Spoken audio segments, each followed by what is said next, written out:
شروع اللہ کا نام لے کر جو بڑا مہربان نہایت رحم والا ہے۔ الف لام را، یہ حکمت والی کتاب کی آیتیں ہیں۔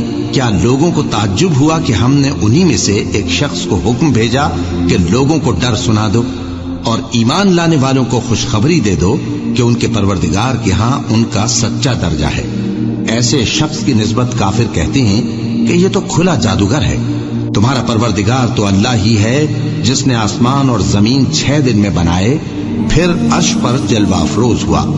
وہی ہر ایک کام کا انتظام کرتا ہے، کوئی اس کے پاس اس کی اجازت حاصل کیے بغیر کسی کی سفارش نہیں کر سکتا۔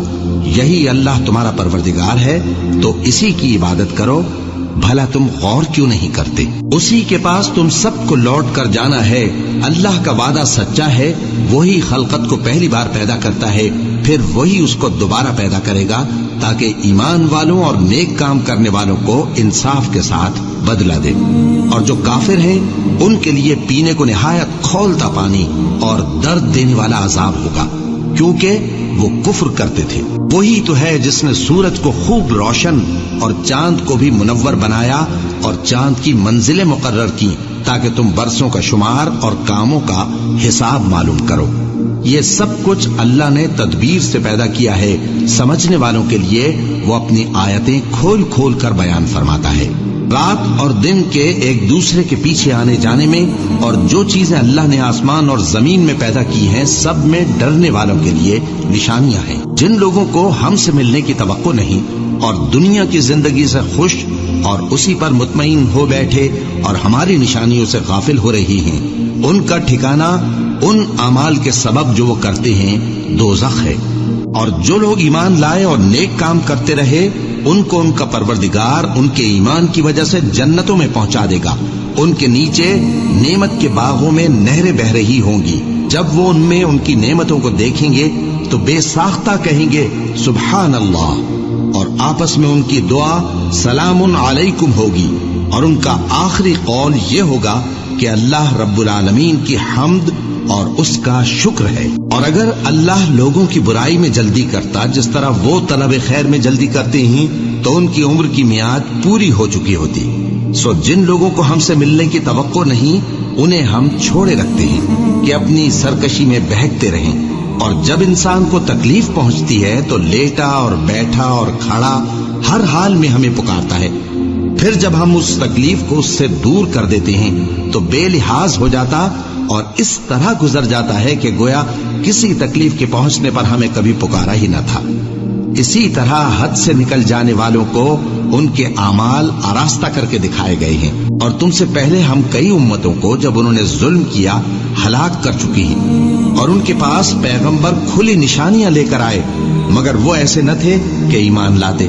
ہم گناہگاروں کو اسی طرح بدلہ دیا کرتے ہیں۔ پھر ہم نے ان کے بعد تم لوگوں کو ملک میں خلیفہ بنایا تاکہ دیکھیں کہ تم کیسے کام کرتے ہو۔ اور جب ان کو ہماری آیتیں پڑھ کر سنائی جاتی ہیں تو جن لوگوں کو ہم سے ملنے کی امید نہیں وہ کہتے ہیں کہ یا تو اس کے سوا کوئی اور قرآن بنا لاؤ یا اس کو بدل دو۔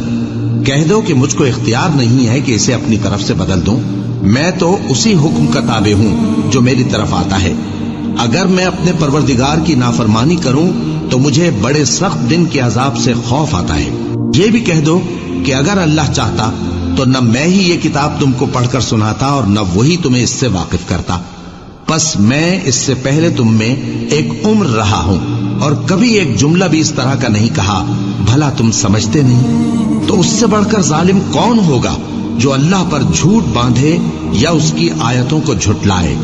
بے شک گناہگار فلاح نہیں پائیں گے۔ اور یہ لوگ اللہ کے سوا ایسی چیزوں کی پرستش کرتے ہیں جو نہ ان کا کچھ بگاڑ ہی سکتی ہیں اور نہ کچھ بھلائی کر سکتی ہیں، اور کہتے ہیں کہ یہ اللہ کے پاس ہماری سفارش کرنے والے ہیں۔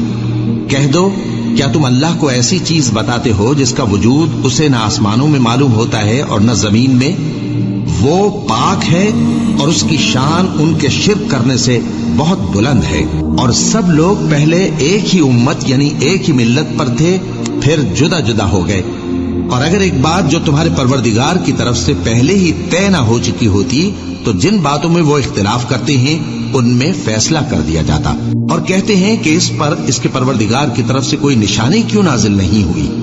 کہہ دو کہ غیب کا علم تو اللہ ہی کو ہے، سو تم انتظار کرو، میں بھی تمہارے ساتھ انتظار کرتا ہوں۔ اور جب ہم لوگوں کو تکلیف پہنچنے کے بعد اپنی رحمت سے آسائش کا مزہ چکھاتے ہیں تو وہ ہماری آیتوں میں ہیلے کرنے لگتے ہیں۔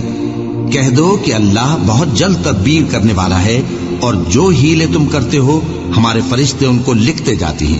وہی تو ہے جو تم کو جنگل اور دریا میں چلنے پھرنے اور سیر کرنے کی توفیق دیتا ہے، یہاں تک کہ جب تم کشتیوں میں سوار ہوتے ہو اور کشتیاں خوشگوار ہوا کی مدد سے سواروں کو لے کر چلنے لگتی ہیں اور وہ اس پر خوش ہوتی ہیں، تو ناگہاں زناٹی کی ہوا چل پڑتی ہے اور لہریں ہر طرف سے ان پر جوش مارتی ہوئی آنے لگتی ہیں، اور وہ خیال کرتے ہیں کہ اب تو لہروں میں گھر گئے، تو اس وقت خالص اللہ ہی کی عبادت کر کے اس سے دعا مانگنے لگتے ہیں کہ اے اللہ، اگر تو ہم کو اس سے نجات بخشے تو ہم تیرے بہت ہی شکر گزار ہوں۔ پھر جب وہ ان کو نجات دے دیتا ہے تو ملک میں ناحق شرارت کرنے لگتے ہیں۔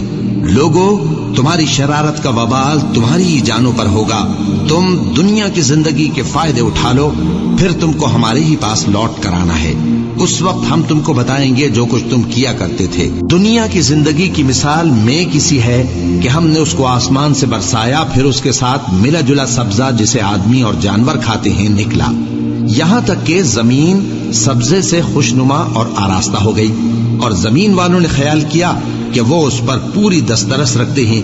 ناگہاں رات کو یا دن کو ہمارا حکم عذاب آ پہنچا، تو ہم نے اس کو کاٹ کر ایسا کر ڈالا کہ گویا کل وہاں کچھ تھا ہی نہیں۔ جو لوگ غور کرنے والے ہیں ان کے لیے ہم اپنی قدرت کی نشانیاں اسی طرح کھول کھول کر بیان کرتے ہیں، اور اللہ سلامتی کے گھر کی طرف بلاتا ہے اور جس کو چاہتا ہے سیدھا رستہ دکھاتا ہے۔ جن لوگوں نے نیکوکاری کی ان کے لیے بھلائی ہے اور مزید اور بھی، اور ان کے چہروں پر نہ تو سیاہی چھائے گی اور نہ رسوائی، یہی جنتی ہیں کہ اس میں ہمیشہ رہیں گے۔ اور جنہوں نے برے کام کیے تو برائی کا بدلہ ویسا ہی ہوگا، اور ان کے چہروں پر ذلت چھا جائے گی اور کوئی ان کو اللہ سے بچانے والا نہ ہوگا۔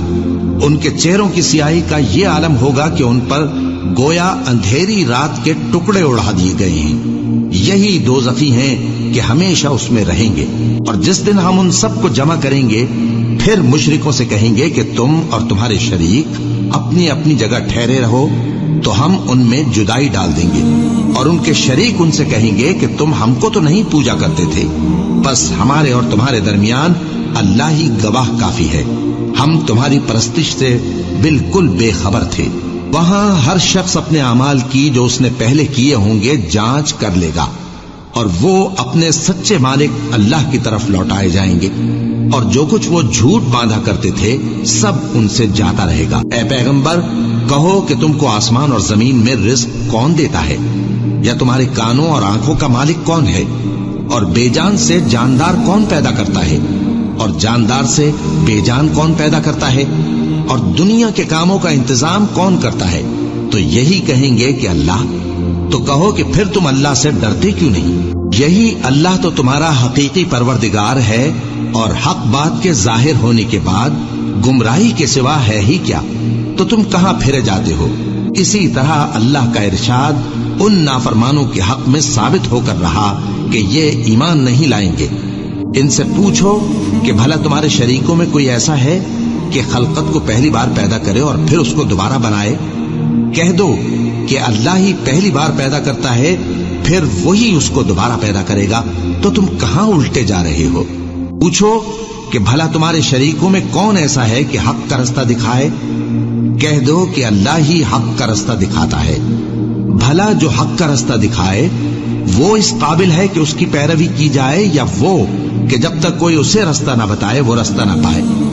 تو تم کو کیا ہوا ہے، کیسا انصاف کرتے ہو؟ اور ان میں کے اکثر محض گمان کی پیروی کرتے ہیں، اور کچھ شک نہیں کہ گمان حق کے مقابلے میں کچھ بھی کارآمد نہیں ہو سکتا۔ بے شک اللہ تمہارے سب اعمال سے واقف ہے، اور یہ قرآن ایسا نہیں کہ اللہ کے سوا کوئی اس کو اپنی طرف سے بنا لائے۔ ہاں، یہ اللہ کا کلام ہے، جو کتابیں اس سے پہلے کی ہیں ان کی تصدیق کرتا ہے، اور انہی کتابوں کی اس میں تفصیل ہے۔ اس میں کچھ شک نہیں کہ یہ رب العالمین کی طرف سے نازل ہوا ہے۔ کیا یہ لوگ کہتے ہیں کہ پیغمبر نے اسے خود ہی گھڑ لیا ہے؟ کہہ دو کہ اگر سچے ہو تو تم بھی اس طرح کی ایک صورت بنا لاؤ، اور اللہ کے سوا جن کو تم بلا سکو بلا بھی لو۔ حقیقت یہ ہے کہ جس چیز کے علم پر یہ قابو نہیں پا سکے اس کو نادانی سے جھٹلا دیا، اور ابھی اس کی حقیقت ان پر کھلی ہی نہیں۔ اسی طرح جو لوگ ان سے پہلے تھے انہوں نے جھٹلایا تھا، سو دیکھ لو کہ ظالموں کا کیسا انجام ہوا۔